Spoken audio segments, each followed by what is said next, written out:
Hello. Hi. Welcome back to Podium Pop. My name is Celine. And I'm Grace. And today we have a special episode for you. For today's episode, we are doing a beginner's guide. With the beginner's guide, we know that a lot of our listeners are either new to Formula One or have never really watched Formula One before. So we've had a lot of questions coming in on just kind of the basics of how Formula One works. So we're using this episode as an opportunity to kind of explain a lot of those processes, talk a little bit more about the teams, and give a bit of information for all of the new Formula One fans. Yeah, we do. We're going to start off by letting you know all about the teams. And so on the grid, we have 10 teams, and each team has 2 drivers. So that's 20 drivers total. And the 10 teams are Red Bull, Mercedes, McLaren, Ferrari, Aston Martin, Williams, Alpine, Haas. And here's where it gets a little confusing with our last 2 teams. Our next team is Visa Cash App RB, which is a mouthful of a name, and for the 2023 season, they were formerly called AlphaTauri, so you might hear that a little bit still in the, media. And our last team is Stake F1 Kick Sauber, another mouthful of a name, and they were called Alfa Romeo last year. Very confusing. A lot of sponsors in the name. Those 2 were just recently added and gotten a lot of, I wouldn't say backlash, but a lot of people making fun of them on Twitter. Yeah, it doesn't seem like, I don't know, like Formula One, you think like the pinnacle of motorsport. Let's just throw in a bunch of sponsors into our team names. Mm-hmm. But you also got to think about, Red Bull is such an iconic name in Formula One right now. Yeah, they are. But Red Bull, at the end of the day, is a sponsor name. And I just can imagine, when Red Bull first, started in Formula One, they were also probably like, what is it with this car brand name coming in and trying to start? Bunch of backlash, yeah. Mm-hmm. So that's always kind of interesting to think about as well. So maybe, who knows, in 20 years' time, we're going to be saying Visa Cash App RB, and we're not even going to think about the actual sponsor. We're just going to think about the Formula One team. That's so true. You make good points. Who knows? So looking at the teams, we're going to kind of talk about each team and their drivers. We're going to start with Red Bull. They won the Constructors' Cup last year, which we will explain later a little bit more about what that means. It is Max Verstappen and Sergio Perez. So Sergio Perez also, majority of the time, is referenced as Checo. It's a nickname. Even, explaining to you all just now and calling him Sergio Perez was a little weird for me. It felt very unnatural. Checo just rolls off the tongue. I'm used to Checo. But they drive for Red Bull. They've both driven for Red Bull for a while. Max has been there since, when did he start there? 2018? 2017 is when Max started there, and then Sergio joined a couple of years later. They are both strong drivers, but Max Verstappen is definitely the Red Bull golden boy. He dominated last season, broke a bunch of records, including a lot of his own records. He holds the record for youngest Formula One race winner, youngest Formula One, pole sitter, youngest Formula One person to get on a podium. And then he's won the most podiums in a row and most races in a row. And if you think of a record he could have broken, he probably did. We're watching him make history every time he races. Yeah. Most people, right now, he is objectively the best Formula One race car driver right now. You can't deny that. Yeah, he is. You can't deny it. His record speaks for himself. He won all but 3 of the races last year.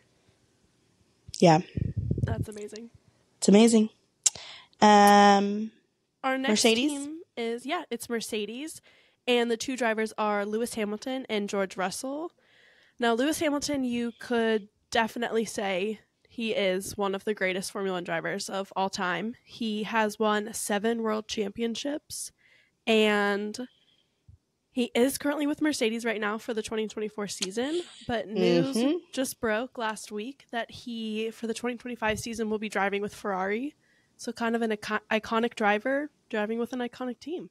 It was a doozy. It was a big day for Formula One news. I had friends, I had coworkers who know nothing about Formula One, never thought about it a day in their lives, but they know that I follow it. They literally texted me and was like, what is going on? Why am I hearing about this on my normal Twitter feed?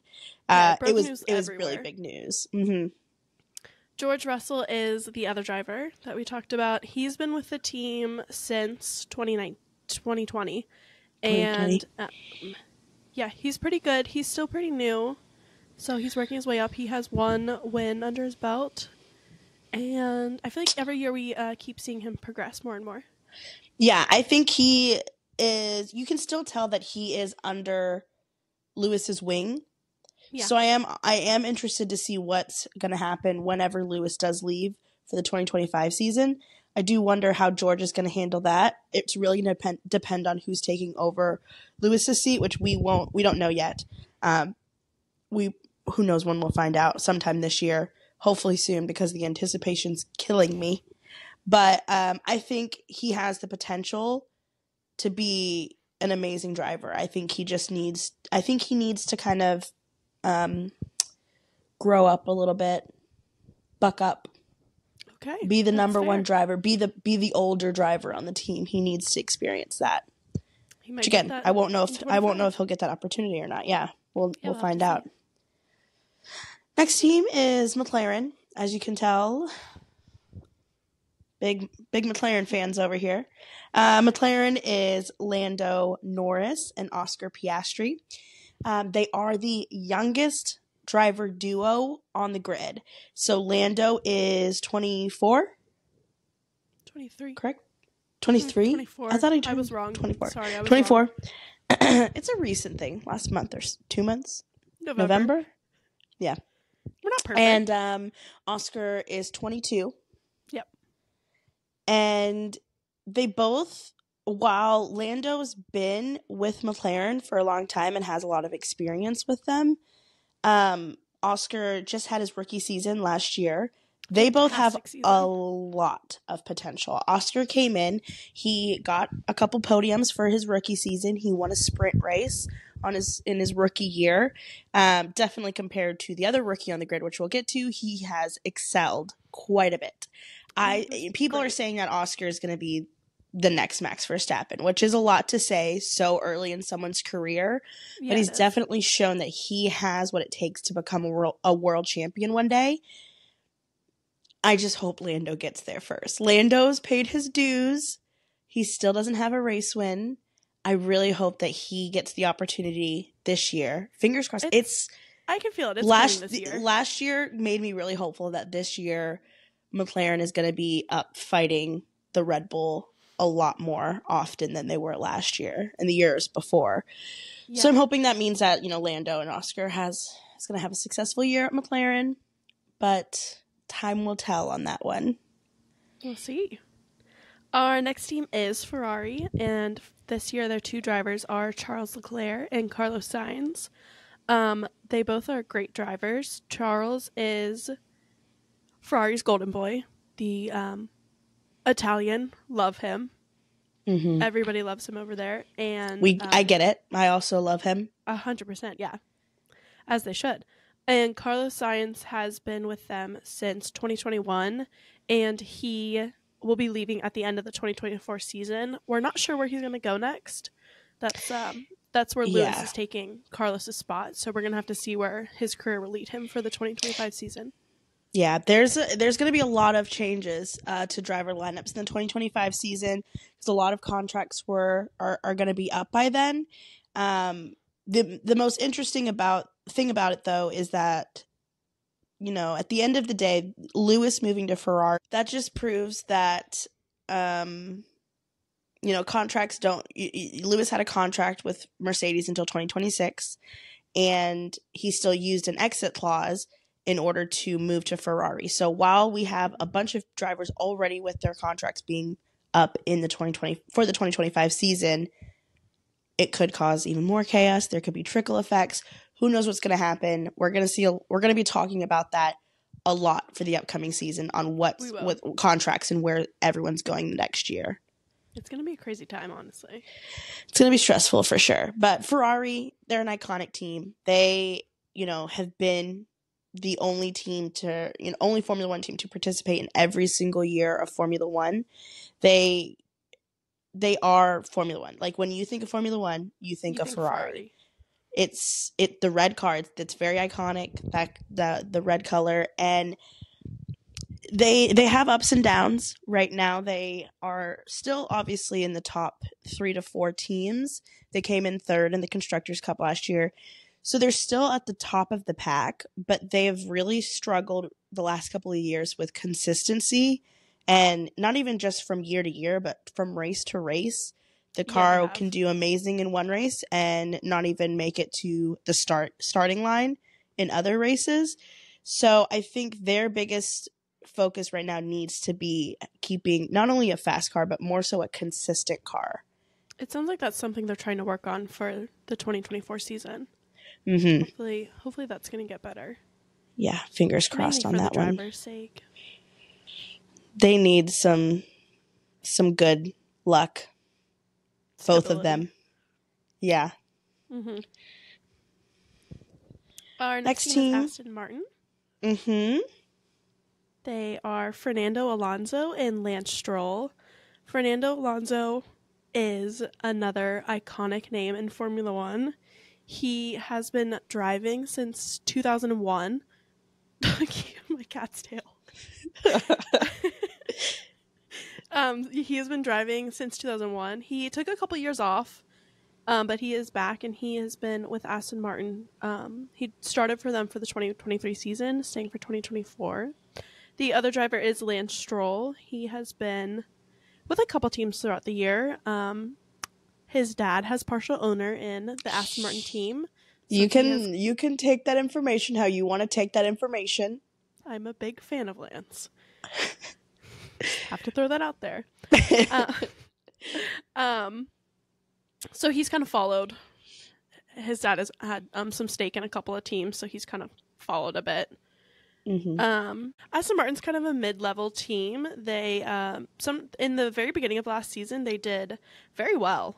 Fernando they were killing it at the beginning of last season. He was up there getting podiums left and right. Towards the end of the season, they kind of fell down a little bit. So I'm excited to see where they're going to go for 2024. It's another thing. It just proves that you have to constantly be making upgrades to your car. They came at the beginning of the 2023 season. They were very far ahead of McLaren at that mid-level range. And the thing is that McLaren kept making those upgrades throughout the year. Aston Martin was making upgrades, but not at the same level as McLaren. And by the end of the year, McLaren was a completely different team, and Aston Martin was kind of, they had a decline in performance. Yeah. And again, it really focuses a lot on how the most successful teams in Formula One are the most consistent teams. Red Bull's consistently good. Obviously it varies track to track, but they know why they don't perform at certain tracks. Some of these teams, like Ferrari and sometimes Aston Martin, don't know why their car isn't performing better at one track to another. Mm-hmm. And I think that's kind of what sets teams apart. Yeah, I agree. Next team is Williams. So Williams is Alex Albon and Logan Sargent. Logan Sargent is the only driver on the grid that is from the United States. He did have his rookie season last year. Him and Oscar were the only two rookies on the grid last year and did not have a very good year, unfortunately. He struggled a lot to get to the points at all. He struggled a lot with getting the car to the finish line quite often. He did have a lot of DNFs. Did not finish for DNF is did not finish. He had a lot of DNFs last year. He had a lot to learn, and Williams didn't even announce that they were extending his contract or not until a couple of weeks into winter break. So very recently, we even found out that he was going to be driving again for them in the 2024 season. And I think that they're taking a chance on him, and I think he has to perform this year. There's no question about it. If he does not consistently get into the points, or at least if he's not consistently close to where his teammate is, then I think that they may part ways with him at the end of the 2024 season, unfortunately, because I do love him. He's a great driver. He just didn't show his full potential this year. He's definitely still, getting a feel for everything. And we just today saw the Williams car launch for the 2024 season, and he kind of talked about that a bit, and so did their team principal. From, hopeful fan, from what it seems, from both Alex and Logan, they're feeling very hopeful for the car this year. Yeah, the car looks great. It looks great. Yeah. Alex Albon is the other driver for Williams. He is a very experienced driver. He started in 2019 in Formula One. He started on Red Bull, and then very quickly left Red Bull. Not his decision, but they parted ways with him. And then he's kind of bounced around to some teams, and now he's been with Williams.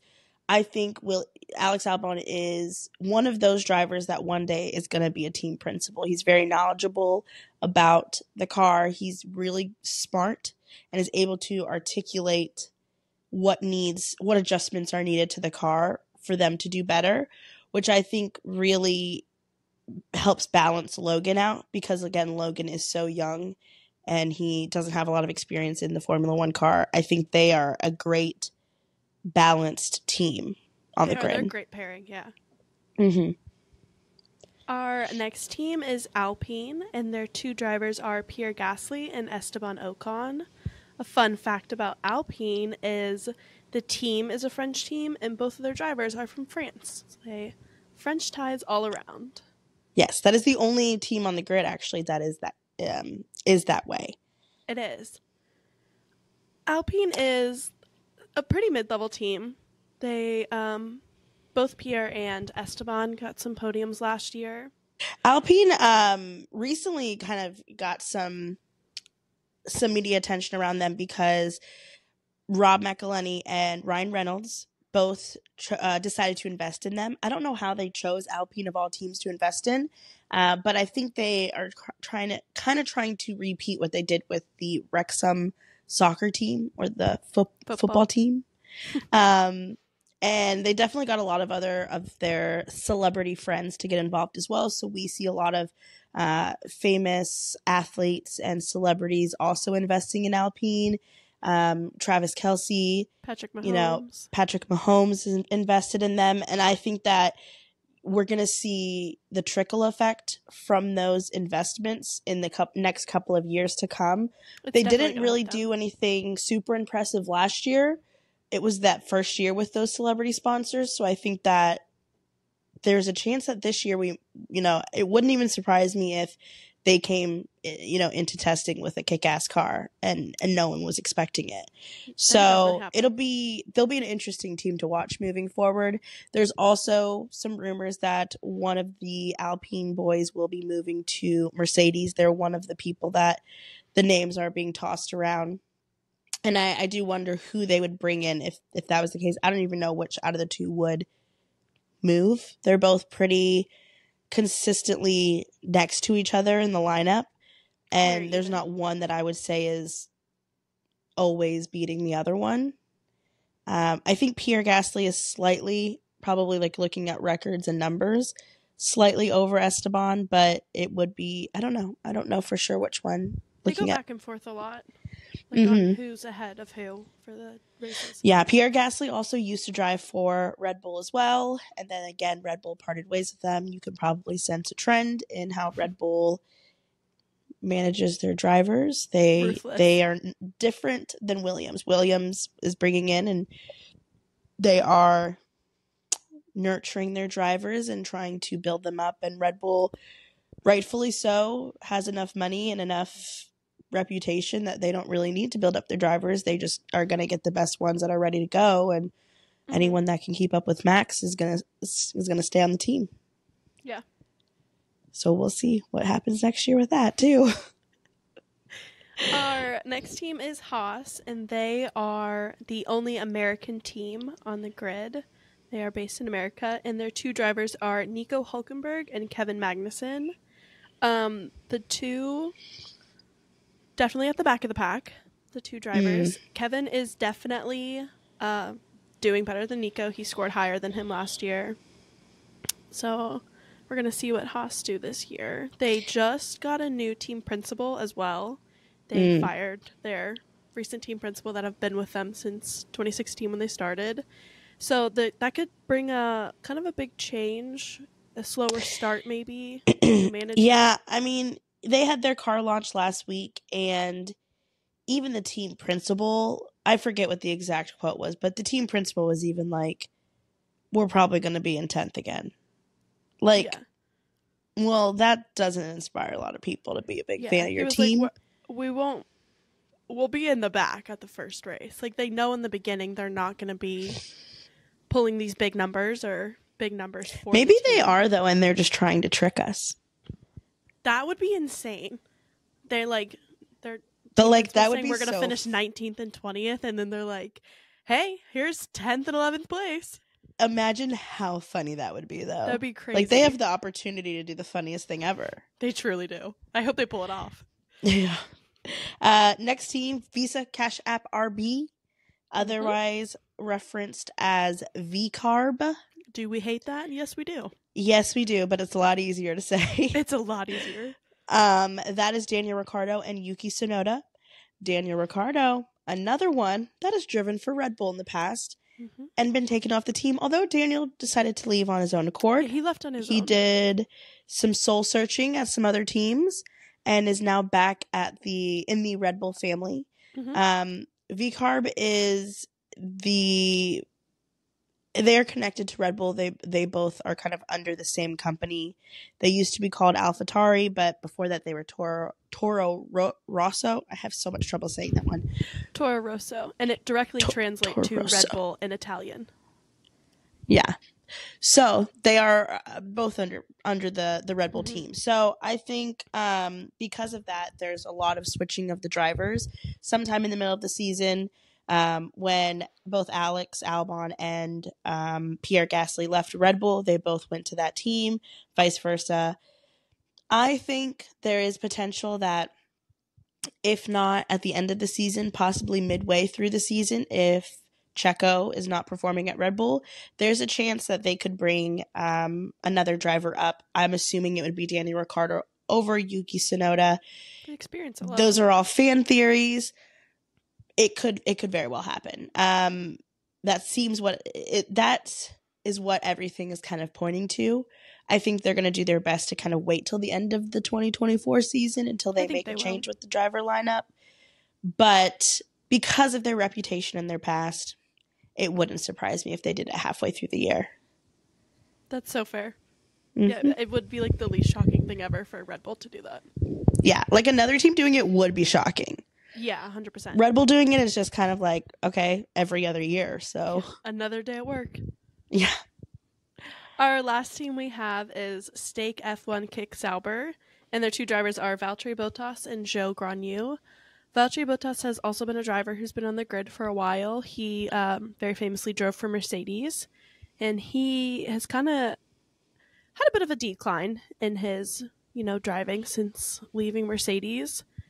But it's hard to go from a team like Mercedes to a team like, Alfa Romeo. Like, it's a big step backwards, which is unfortunate. Their team name, while it is a mouthful, so Stake is a gambling app, and in a lot of countries, including their home country, it is illegal to promote gambling. So, in some countries that they race in, they will be referenced as F1 Kick Team, Kick F1.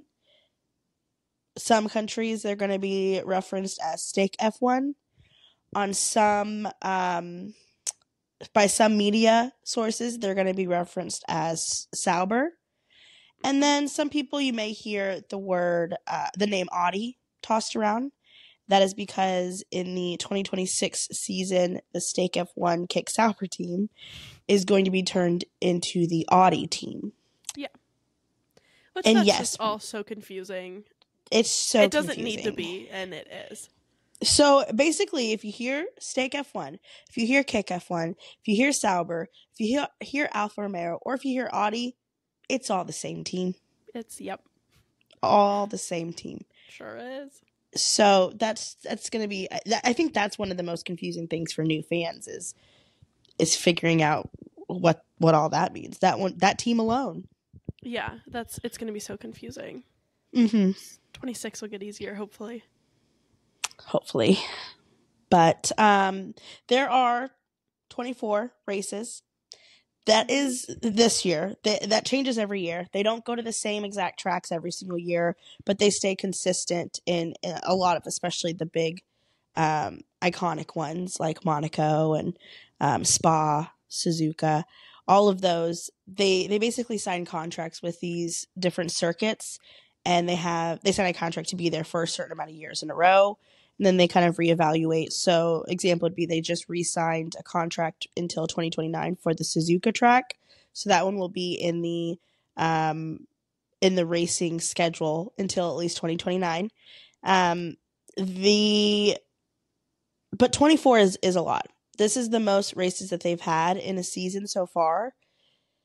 A lot of the drivers are not super happy with the amount of races that are being put in. It's a lot.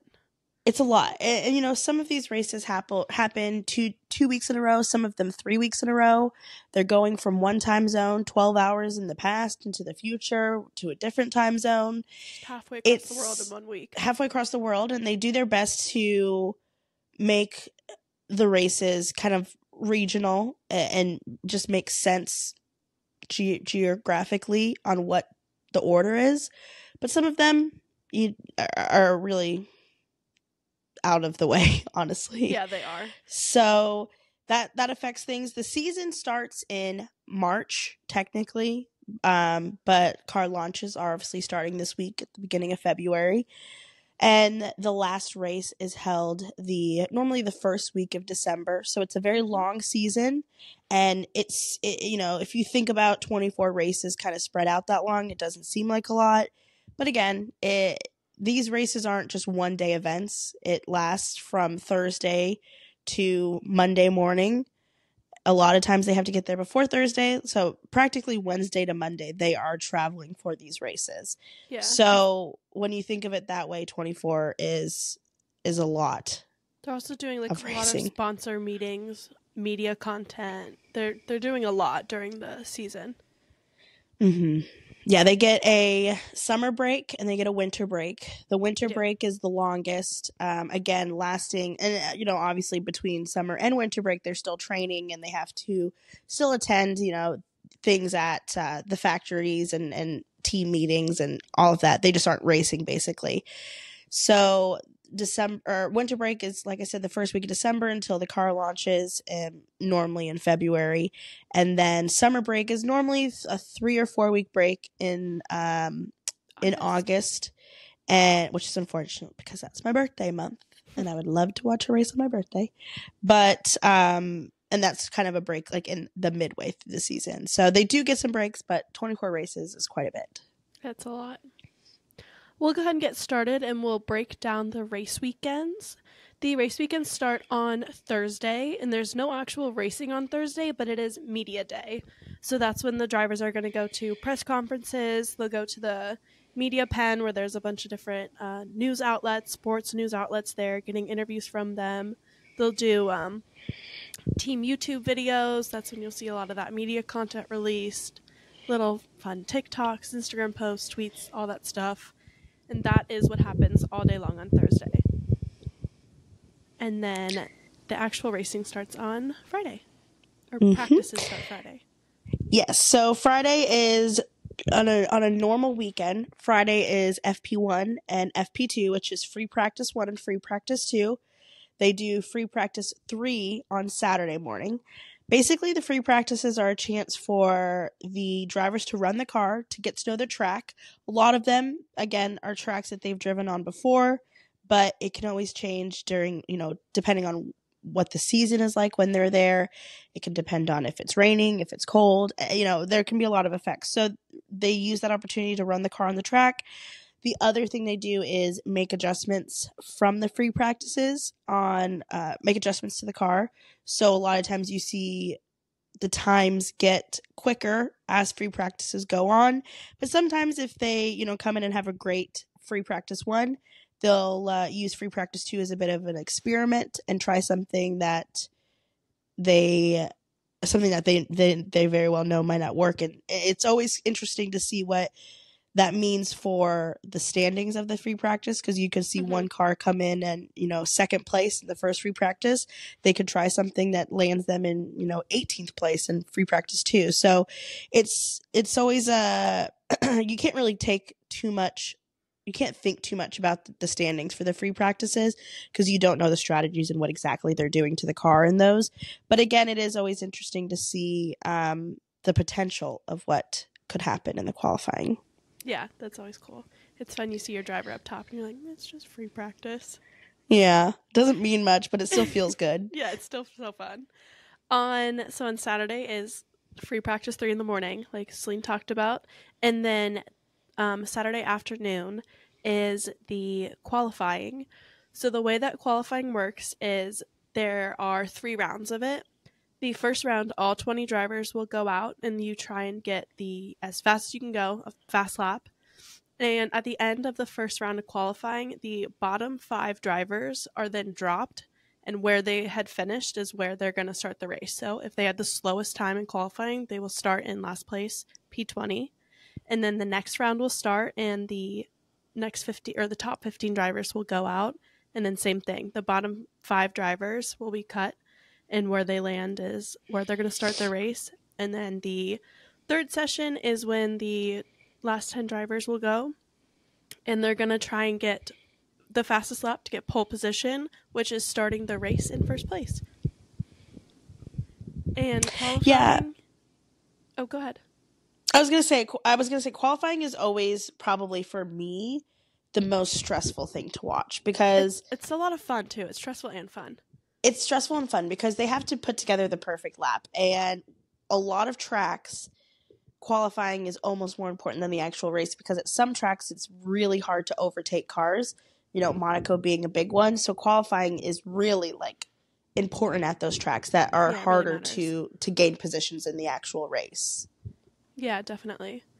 Also qualifying, necessarily you're not going to see the drivers go out right when it starts. So maybe they'll sit in the garage or sit in the pit lane not pit lane, but they'll sit by their garages for a minute, and maybe they'll only go out 2 or 3 times, warm up the tires, and then try and get one fast lap and see how it goes. So it's pretty nerve-wracking. Your driver could be in 15th place and only have 2 laps out, and then they go out, get a great flying lap, and they're in first. Yeah, it's always very it's again thinking about strategy wise, it's fun to figure out what the team strategy is, and it's harder though, because qualifying, it's very easy for something to cancel it, whether it be the weather, if there's a bad accident that causes it to end early. It's versus a race that lasts hour and a half, 2 hours long. They'll most likely delay the races. But for qualifying, especially in the last couple of rounds, it doesn't last very long. So you really have to find the balance of waiting it out and getting the best lap possible later in the session to secure a good lap time. But also, you don't want to wait too long and lose your opportunity. Yeah, that's a very good point. And then Sunday's the Grand Prix. Usually they try and keep the Grand Prix around the same time for the local time of the city they're in. So sometimes for us in where we live, we're watching a race at 2 a.m. and staying up, or we're waking up at 6 a.m. to watch a race. Yeah, no, we have left the bars early to watch a race. We have. And we would do it again. It's honestly a lot of fun. I kind of like it. You know, you wake up Sunday, a lot of it is like very early in the morning for us. You wake up, you watch a race at 7 a.m., and then like you're already up. You have the whole day ahead of you. Yeah, It's a lot of it's fun. Especially like if you have like a friend that watches Formula One. Like when I would wake up before I convinced Grace to be a Formula One fan, I would wake up by myself, and you know, at that point you look around and you're just like, what am I doing right now? Like What why am am I doing? I up at 5 a.m. watching this race completely by myself? But now it's fun because I have someone to talk to about it. It's perfect. Yes, I do. There are also sometimes some night races. So Singapore is a night race. Las Vegas is a night race. Abu Dhabi is always a night race. So those obviously are at night. They're dark. They are at night. But it's a different atmosphere for a night race. Yeah, I would love to attend a night race. I think it'd be a very different, I haven't attended a race yet. I'm going to Miami. Excited. Very excited. I think going to a night race would be super exciting. Very cool. I agree. Yes. So at the end of each race, the drivers who finish in first, second, and third, they are on the podium, and there's a little podium celebration, and it's very fun to see. They all get big champagne bottles, and they will shake them up and have a little champagne fight. Yeah, which is how we got our name. Yeah, Podium Pop. They also will pop in champagne. They'll also play for the driver who gets first place. They will play the driver's national anthem, and then they will play the team's national anthem along with the champagne celebration. Yes. And at the end of the race, they also calculate all the points. So obviously, the higher up in the standings you are, the more points you receive. So first place will get 25 points, and then that trickles down all the way to 10th place, which gets 1 point. Anybody that finishes lower than 10th place does not get any points for the race. So while it's obviously always the team's goal and the driver's goal to get first place, and on the podium, really you need to be above 10th to be successful. Yes. So, and those points do go towards the driver as well as they go towards the team. So, for example, if Max wins and gets 25 points, Max gets 25 points and Red Bull gets 25 points. And those go towards the Drivers' Championship and the Constructors' Championship. Yeah. We'll talk about both of those next. The World Drivers' Championship is also abbreviated to WDC. So that is the driver who, by the end of the season, has the most points. They will be awarded World Constructor Championship. They will be awarded World Drivers' Championship. And like we talked about, Max he has won for the past 3 years in a row. He is fantastic. He keeps racking up those points. Sometimes the World Drivers' Championship can be won before the end of the season if the driver has so many points that nobody can catch up to them. Last year, Max won that in Qatar, and there were still 8 races left to go in the season because he was just so far ahead. He could have sat. He literally could have. To put things in perspective, he could have not participated in the races at all. Yep. And got 0 points for every single race, and he still would have won the whole championship by the end of the season, which really just, again, puts into perspective how far ahead of every other person that he was, including his own teammate who was in second place. That just, goes to show how truly amazing he is at this sport. You can also get points by getting fastest lap. Basically during the race, it could be at the very beginning, it could be at the end. Sometimes the people that get fastest lap are in like 20th place, but whoever gets fastest lap also gets a point. So say you get 10th, but you get fastest lap, you get 2 points out of that race. And again, both of those go towards the driver and the team. Yes, they do. Do you want to explain the Constructors' Championship? Yeah, so with the Constructors' Championship, it's very similar to the driver. It's just instead of it being one person's points, it is both of the drivers, both the team drivers. So again, using Red Bull as the example, say, Checo's in 10th place and gets 1 point, and Max is in first place and gets 25 points, then the Red Bull team gets 26 points.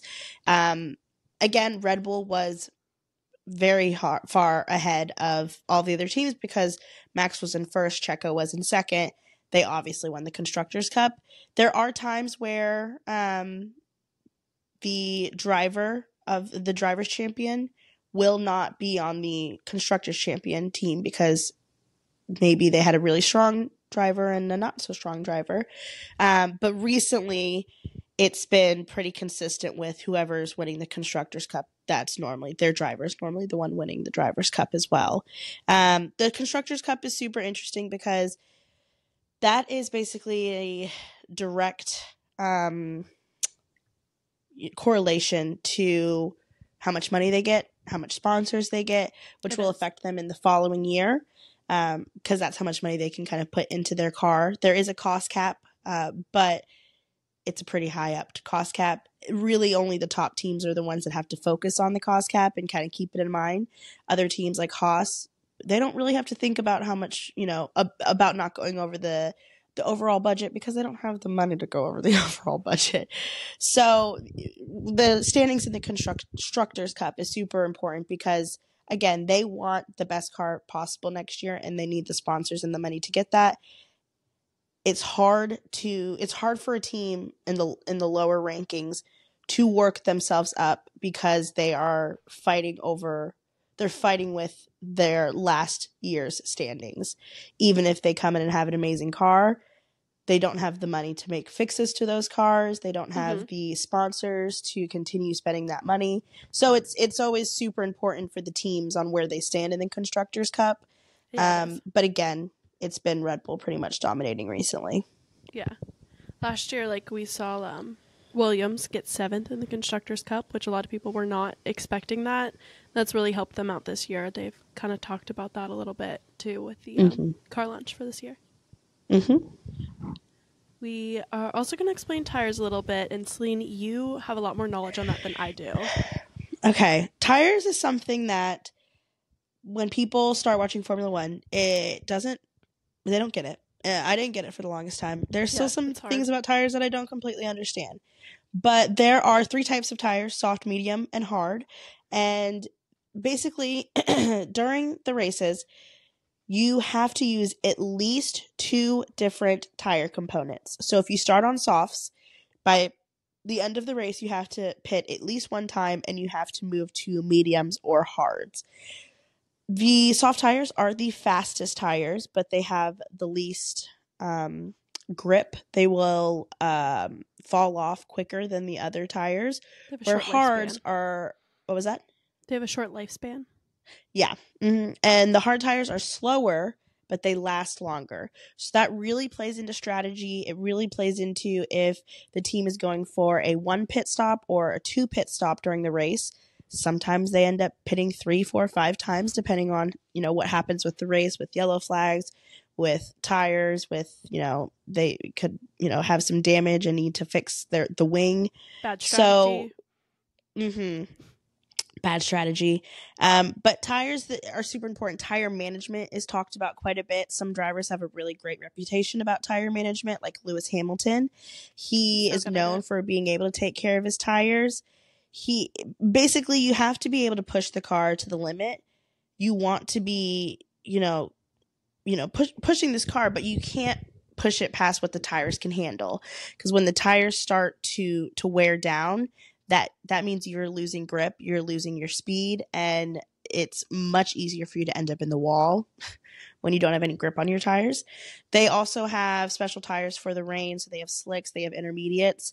A lot of the drivers obviously wait as long as possible before putting those on, because although they get better traction in the rain, they are a lot slower. So that's another piece of strategy where you want to wait as long as possible to put on those tires. But you have to also be strategic because you don't want to slide off the track or, slide into another person. So tires, it's always interesting because most of the time the other teams don't know what tires someone's using until they get there lined up at the starting lineup. They're ready to go. But it's interesting because once you see which tires they're using, you can normally guess on what strategy. Well, normally you can guess. Sometimes you're like, where did that strategy even come from? They pulled it out of their ass. Ferrari. Not to name any names, but Ferrari. Not to call anyone out. But normally you're able to kind of guess if they're going for a 1 stop or a 2 stop during the race. If they it's dependent on where they are on the grid starting. It's dependent on the weather. It's dependent on the temperature. It's dependent on how many laps there are versus how many, not miles, kilometers are in the lap. So it's interesting. Tires, it can tell you a lot about a team strategy, and it's one of those things that once you figure out tires, a lot of the talk around strategy makes a lot more sense.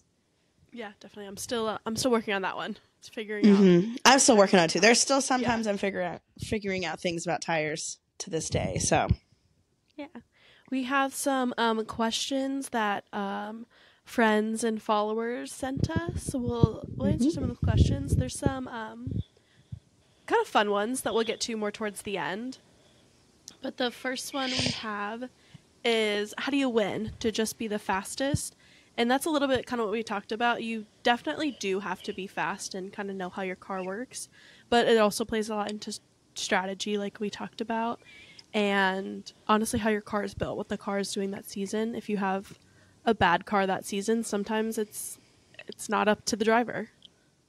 Yeah, that's definitely, you have to be a great driver, but you have to be in a great car. It's, they always use the examples. If you put Max Verstappen in, a Williams or a Haas, he's obviously not going to be performing at the same level he's performing now.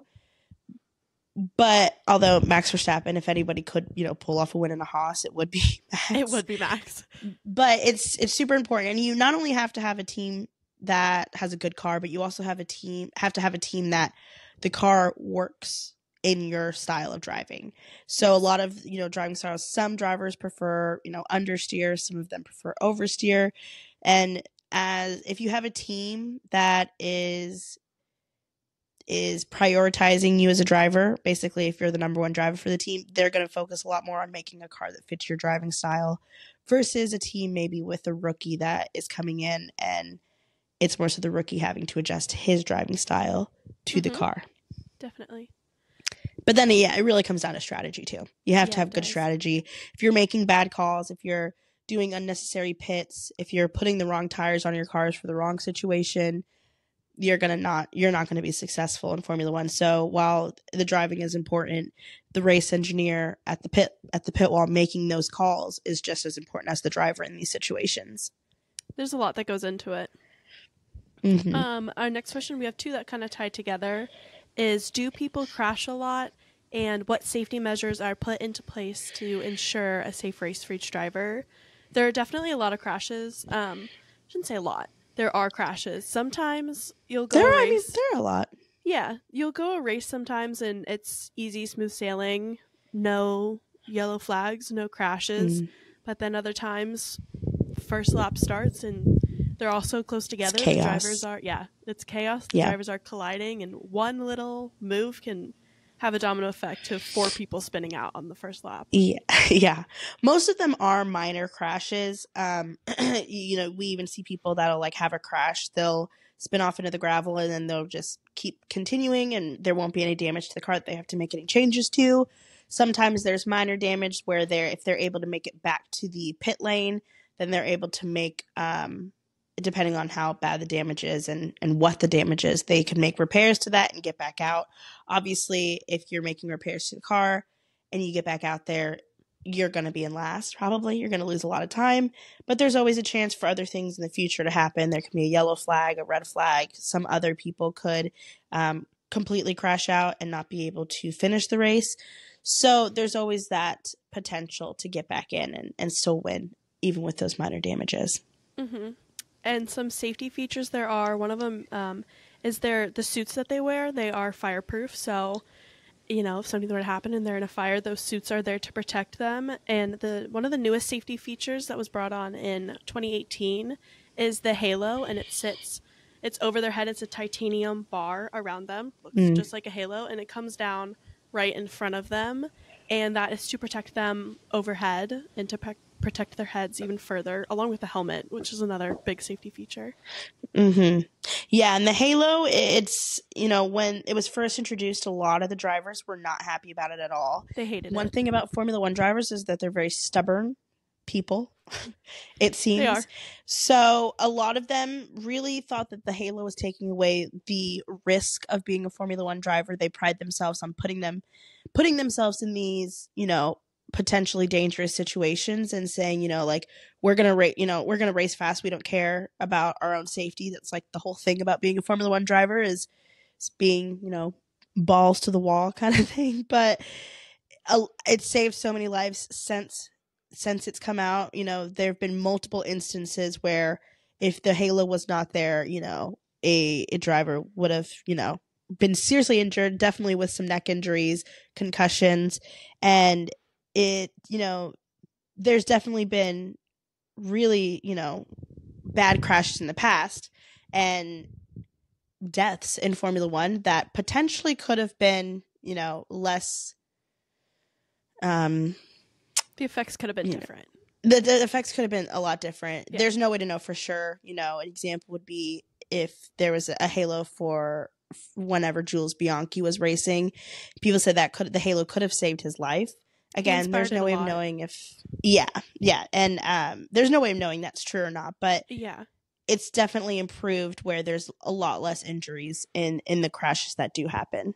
Like something we've seen is Max Verstappen's car got lifted off of the ground and went over Lewis's car, and if the halo wasn't there, the car would have been just sitting on his head. So the halo, pancake. He would have been a pancake. We've seen it save lives multiple times since it's been introduced.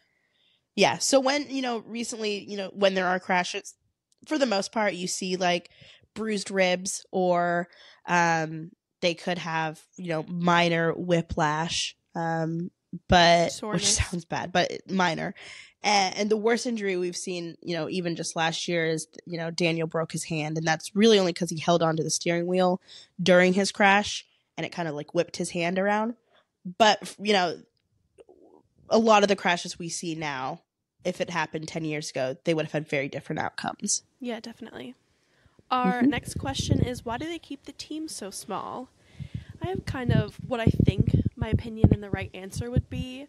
A lot of people say Formula One is the pinnacle of motorsport. It's like the top. You work your goal up to get to Formula One. And I think they try and keep it small to keep it that way. So not just anybody can be a Formula One driver. You have to be the best of the best to make your way there. Mm-hmm.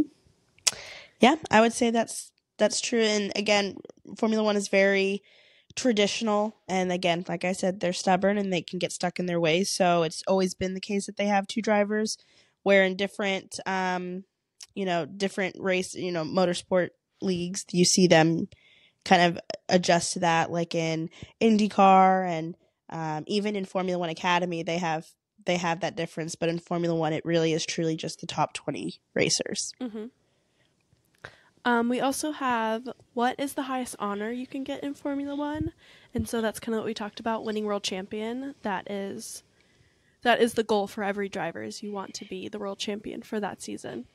Mm-hmm. Oh. And if you do win world champion, you do get the number 1 as your driver number. Yes, you do. So Max has obviously had that the last couple of years, but that's always something that just, you get the cool number along with it. Yeah, there's been a few drivers who have decided to not take the number 1 and kept their original racing number, but that is an honor you get. We're going to move into some fun questions. Someone asked, who is the best dresser in Formula One? What's your opinion? So I think best dresser, Lewis Hamilton. By far. He's the most high fashion dresser. Now, street style, most people maybe see some of his outfits on the grid and they're like, dude, what is this guy wearing right now? Why are you wearing that? But he's definitely the most high fashion. Yeah. I think Joe Grenier is similar to where he's really one of the best dressed, but sometimes he wears, things that they're bold. They're bold. They're bold with their Lewis. Style. Yeah. Who else? I agree with that. Lewis by far. He's the best dressed. Charles tries to be bold and high fashion. He just doesn't pull it off. The cloud pants. Yeah. A lot of it's just dude, even the people that appreciate high fashion are like, what are you wearing right now? Yeah. Who do you think is the worst dressed? Because I have a feeling we have the same. It's Oscar. It's Oscar. Bless his heart. Bless his heart. He's the youngest. He's the youngest on the grid. He's learning. Who knows? What if he comes in? What if he comes in this season with like a whole new style? I don't think he cares. No, he doesn't. You're right. He doesn't. But if they told him like, hey, you got to wear this, he'd be like, okay. Sure, I'll put He'd put it on. Yeah. Versus like Max, who has bad fashion. People try to get him. Like, he's literally the reigning world champion. He, one, has the money to spend on new clothes. He also could probably have so many sponsors being like, here, wear our clothes. Yeah, and he also probably has like people on his team being like, you need to not wear the same thing over and over again. But he just wears his Red Bull polos, his white t-shirts, and those damn skinny jeans. Like, I can't picture him. It's impossible. They're stuck to his skin. He needs some room to breathe down there. Jeez. So tight. So tight. But then again, I can't picture him in baggy jeans either. Like, he just needs to. He could never. I only picture him in a race suit. Like, that's it. You're so right, actually. Like, you'll see those like rare pictures of him out like at the club or like partying or like on dates with Kelly, and you're like, oh, you don't wear a race suit every day? Yeah, what? He sleeps in his race suit. He eats in his race suit. Lives in it. Yeah, lives in it all the time. Our next question is, are there any Formula One fan names? Mm-hmm. And there definitely are. One of them is a big one. Yeah, there's a huge one. It's the Tifosi, which they are the Ferrari fans. That name is huge. The fan group, the Tifosi themselves, are massive. They're like a big powerhouse. They are a force to be reckoned with, especially really at Italian Grand Prix.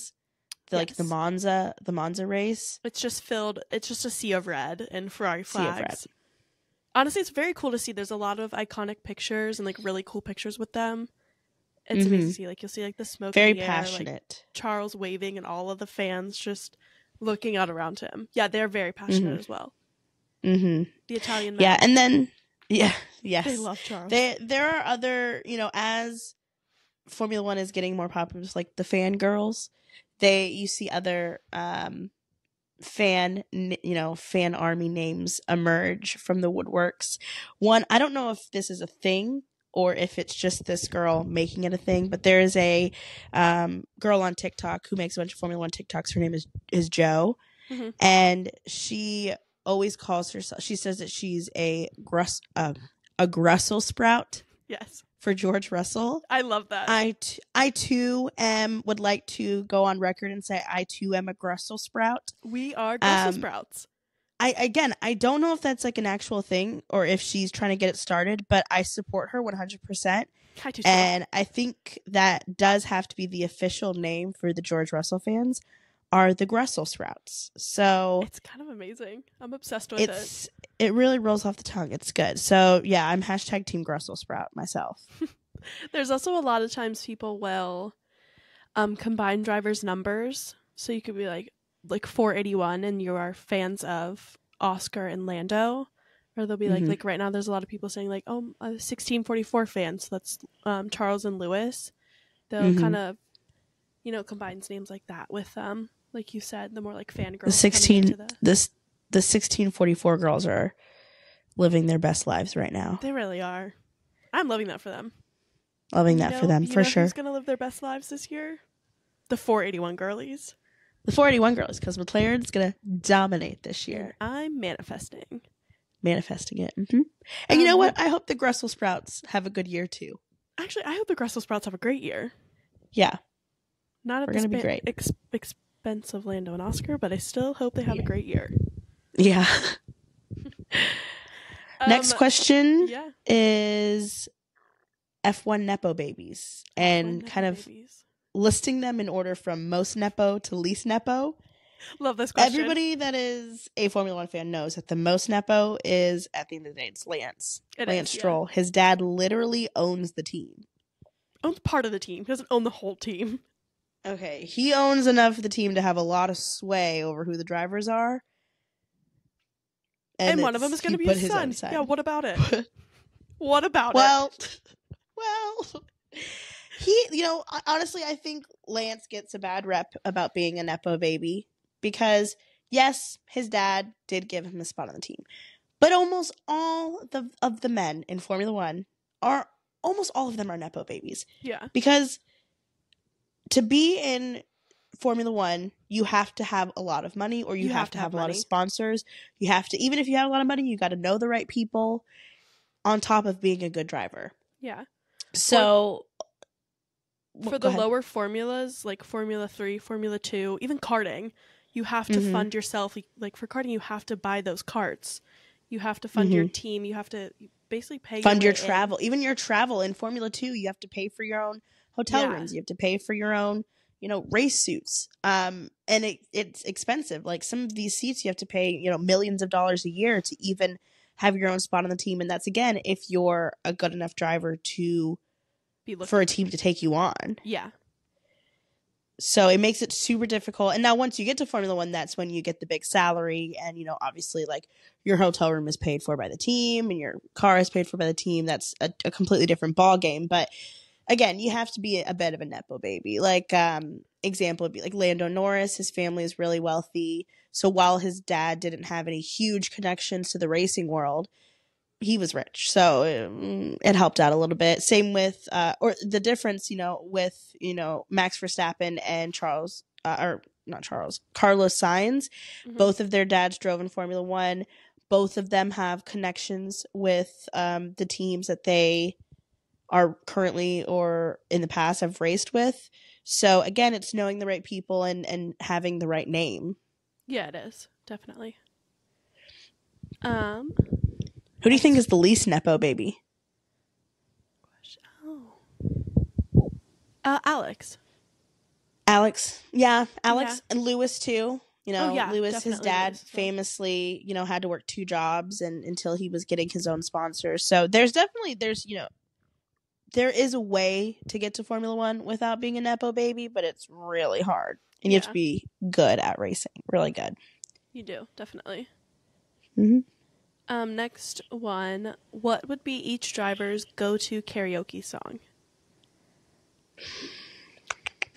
There's obviously, it's easy to say Carlos's would be Smooth Operator. Definitely. Smooth Operator. Smooth. The other ones, Who could you see never stepping, or like they're invited to a karaoke bar and they're like, I'm not going. That I will not be there. Well, if Kimmy was still on the grid. Could you imagine Kimmy Räikkönen singing karaoke? That'd be so funny. Like, Mark Webber and Sebastian Vettel being, no, come on, come karaoke with us. Yeah, and I'm like, absolutely not. I'm not going. Yeah. Currently on the grid, I could see like Logan maybe being like, yeah, but then if you put like Born in the USA on and he was a little drunk, actually, I think or like Party in the USA, you're so right. Yeah. Yeah, I'm thinking more Bruce Springsteen is his style than Miley Cyrus, but I don't know him that well. Maybe he's more into Miley than we anticipate. Who knows? Yeah. I really am trying to think if there's a driver that I think would for sure not do it. Now, Lewis, I could not see him karaokeing, but like when he was in his partying days, I mean, he was at the front, with the DJ, at the club, so maybe. Like, I mean, most of them would have to be drunk for it. I could see maybe any of them doing it. Valtteri Bottas, if he was drunk enough, I could see him doing it. I think Valtteri would karaoke stone cold sober. You think so? Yeah, I don't know. I get the vibe that he loves a bit of karaoke. I would love to see him karaoke. I don't know. He's kind of shy. He's a little shy. I don't know what it is. I think if anybody would karaoke sober the most, it'd be obviously Daniel Ricciardo. Yes. He would, I think if it was up to him, karaoke every day of his life. He's going to be sober. Doing some like country song. Yeah. Yeah. Like, She Thinks My Tractor's Sexy. He would kill that song. Oh, That'd be the funniest I'd thing pay ever. so Yeah, I'd pay much money to see that. As long as he's wearing the cowboy hat. It's gotta have the cowboy hat. Yeah. I think Max would have to be drunk to karaoke. And, you know, this is actually really, like, really rude of me to say, but you know that there's always that one person that takes karaoke, like, too seriously, and, like, the vibe, like, they, like, kill the vibe by going up and doing, like, a really heartfelt, serious song. Oh, like, they're trying to do, like... Yeah, like, they're seriously trying to sing. Yeah. You know that would be Charles. He'd pull out his piano. He'd be like, "Listen to my new song." He would all of the other drivers would be like, "Daniel, you gotta go save the vibe right now," because he would be, and he'd probably do amazing. Yeah, he'd do great. But it'd really kill the vibe, I think. He'd be like trying to show his talent, and everybody's like, "We were just trying to sing some Hannah Montana." Yeah. No, it would be difficult to watch. I'm scared I would get the ick if I saw Charles do karaoke. I won't lie. I didn't think there would be anything that would give me the ick about Charles. I think that would maybe push me over the edge. I agree with that. I agree. We should do a whole episode on what we think we would get the ick for each driver. That'd be funny. Yeah. Maybe one of the winter breaks, summer breaks. Yeah. We're really desperate for content. We need content. Yeah. I'm obsessed with this next question. I think it's hilarious. Which driver? It's so stupid. I think it's so funny. Thanks, Eric. Which driver would eat coleslaw at Cane's, and which driver would sub out the coleslaw for an extra side of toast? What a random question. It's like, if you think about it, though, it shows a person. Obviously, it does. I think. No, you go. Oh, go ahead. We gotta ignore the drivers' like diets and stuff like that to answer this question. I think, because I think honestly, if we didn't ignore the diets, I think it would come down to which drivers are more regimented and which of them are maybe willing to break their diet a little bit more. Yeah. Like I could see like Lando being like, "I don't care about my diet. I'm getting the extra toast." You know, first of all, he would never eat coleslaw. He's such a picky eater. Oh my, he would never eat. He would take the toast all day. Yeah. I think where like some other drivers, like Lewis, would definitely be eating well, he wouldn't be eating at Cane's. No, Lewis is not going to Cane's at all. No, like, and none of the drivers should be going to Cane's. Yeah, they're like, "Sir, we have chicken here. That's it." Carlos is definitely getting an extra piece of toast. That. Yeah, well, especially after the news about Ferrari dropping him. Stop. He deserves the extra toast. No, he deserves the extra toast. I think Oscar would get the extra toast because, again, he gives off the vibe, I don't give a F vibe. Oh, you know what? Kevin and Nico are getting the extra pieces of toast, but they're getting the extra pieces of toast for their kids. For their kids. Yeah. For their little babies. And they're breaking up into little pieces, and here you go. Oh, that's so cute. Yeah. That just came to me. They're like, "Here you go. You want to split the bread with Papa?" Split the bread with Papa? I can't believe you just said that. It's true. Yeah, no, I think Max in 2024 would get the bread, but I think Max from 2021 would have gotten the slaw. Definitely. Yeah. And I don't know exactly why. I just have that feeling. I have that vibe, and I'm going with my gut on that one. I agree with that. Definitely. Mm-hmm. So, yeah, that's a fun question. Yeah, that was a really fun question. And I think, is that all the questions we have? Yeah, that's all the questions we have. Great. There are definitely, we have more fan questions. All of our fans. We just hit 50 followers on TikTok. Go follow us. So we have some fans. Go follow us if you don't already. But I think it's fun to do these questions. I think the silly questions, like the karaoke song and the Cane's coleslaw, definitely let us know if you have more questions like that you want us to answer. Those always prompt good conversation, and the answers are very bizarre, but they're just kind of fun to talk about. Yeah. We can You can always just DM us a question, even if it's not silly.